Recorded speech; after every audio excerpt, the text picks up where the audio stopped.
네, 국회에서는 새정치민주연합 박주선 의원의 탈당 기자회견이 열리고 있습니다. 국회 정론관으로 가겠습니다. 그 기대는 물거품이 되고 말았습니다. 실패에 책임 있는 분들의 처절한 자기 성찰과 반성은 실종됐습니다. 면피형 혁신으로 오히려 계파 기득권만 더 강화했습니다. 폐쇄적인 당 운영으로 당을 위한 충원과 비판마저 봉쇄됐습니다. 이 같은 사태를 바라보면서 이제 더 이상 새정치민주연합의 변화는 불가능하고 미래는 없다는 결론에 이르게 되었습니다. 새정치민주연합은 낡은 정치 세력입니다. 민주주의 없는 친노 패권 정당, 80년대 이념의 틀에 갇힌 수구 진보 정당, 국민의 삶은 아랑곳하지 않고 투쟁만을 명사로 하는 강경 투쟁 정당, 주장과 구호는 요란하지만 행동과 실천이 없는 무능 정당, 선거 이길 수 없는 불임 정당으로 이미 국민으로부터 사망 선고를 받았습니다. 이러한 정당은 결코 대한민국의 미래를 책임질 수 없습니다. 이제 시대의 변화에 적응하지 못하고 국민에게 외면받은 낡은 정치 세력을 해체하고 거대 여당에 당당히 맞설 수 있는 새로운 대한 정치 세력을 창조해야 합니다. 이는 야권 정치인의 역사적 소명이며 국민에 대한 도리입니다. 현재의 한국 정치 체제는 지역 차별과 인재 배제의 국가적 출혈을 반복하는 망국적 정치 체제입니다.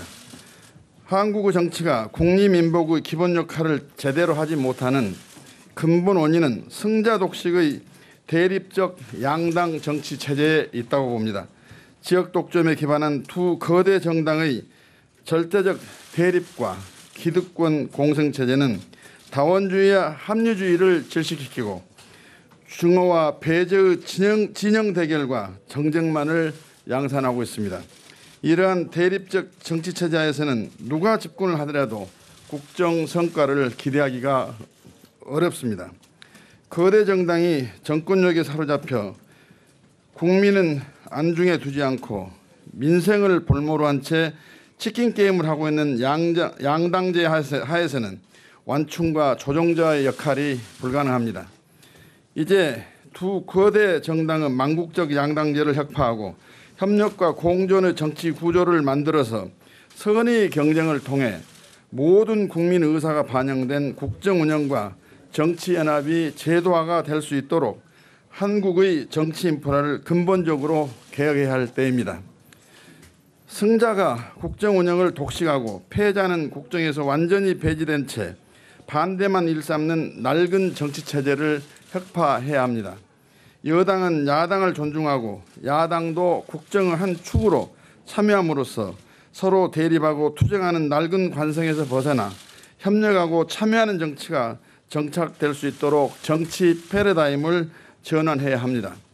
다당제에 기반한 연립정부 제도화를 위하여 내각제를 포함한 분권형 대통령제로의 개헌, 중대 선거구 제로의 전환, 국회 원내 교섭단체 장벽의 철폐 등 3대 정치 개혁이 다음 대선까지 반드시 단행되어 제2의 정치혁명이 이루어져야 합니다.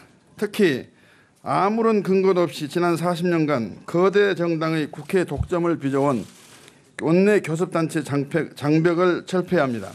국민의 70% 지지에 불과한 두 정당이 국회 운영을 독점하면서 정치를 파양시키는 것은 더 이상 용납되어서는 안 됩니다.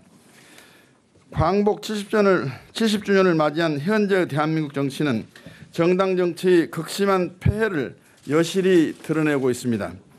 국가와 국민이 처해 있는 문제는 전혀 해결하지 못하고 극한적 대립과 정쟁으로 문제를 증폭시키고 국민 갈등만을 고조시키고 있습니다. 오늘날 정당은 한국 사회에서 가장 법을 지키지 않는 초법적인 집단이 되었습니다. 헌법과 법률을 지키지 않는 불법이 오히려 정치로 포장되는 작금의 한국적 정당 정치 현실이 부끄러울 뿐입니다. 또한 정당의 투명성이 낮아 정당에 지급되는 국고보조금은 아직도 쌈짓돈처럼 운용되고 있음에도 엄정한 감사 제도마저 마련되어 있지 않습니다. 이처럼 국민의 대표가 아닌 임의단체에 불과한 정당이 돈 먹는 하마 구조와 시스템을 혁파해야 합니다. 이를 위해 정당 국고 보조금을 폐지하고 국회의원과 보좌관 등 국회직 공무원이 정당의 당직자로서 역할을 할 수 있도록 혁신하여 국민 혈세의 낭비를 막는 진정한 원내정당으로 탈바꿈을 해야 합니다.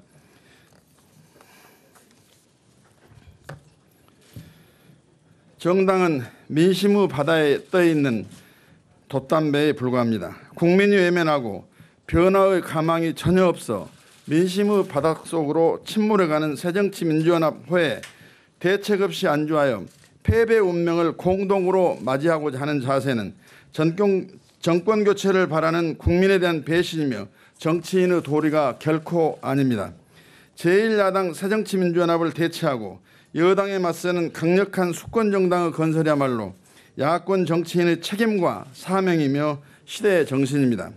국민소득 4만 달러 시대 통일한국의 새로운 미래를 주도할 정치 세력은 진보와 보수라는 낡은 이념의 틀이 아니라 국민의 실생활을 일부라도 전진시키는데 전력을 다하는 실용적 정당이 되어야 합니다.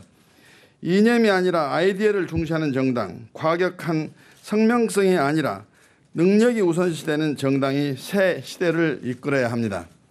2017년 정권교체를 위해서는 야당의 창조적 재편이 필수적입니다. 이를 위해서는 야당의 혁명적인 인적 교체가 이루어져야 합니다. 현재의 운동권 중심의 정당에서 국정 운영 능력이 검증되고 각 분야에서 전문성을 쌓아 인재들로 구성된 전문가 중심의 실용적 중도 개혁 정당으로 바뀌어야 합니다. 그리하여 박근혜 정권의 국정 실패를 심판하고 새누리당을 이탈한 보수층, 새정치민주연합의 넌더리난 민심, 국민의 40%에 육박하는 무당층의 지지를 하나로 모아 담는 국민정당을 건설하여 국민 통합과 새시대 새정치 실현으로 총선, 대선 승리를 이루가도록 해야 합니다. 저는 이제 새정치민주연합을 대체할 건전한 진보와 합리적 보수가 융합하는 중도 개혁 민생 실용정당을 만들고 계파가 아닌 당원이 주인인 정당, 엄격한 준법으로 솔선수범하는 법치의 정당, 국민에게 문턱이 없고 언제나 소통하는 신문고 정당을 목표로 하는 새로운 수권 대항 정당 건설에 나서겠습니다. 아울러 새로운 대한정당은 민생정치와 함께 통일 주도 정치를 통해 대한민국의 새로운 미래를 개척해 나가는 견인차가 되도록. 네, 국회 정론관에서 있었던 새정치연합의 박주선 의원의 탈당 기자회견이었습니다.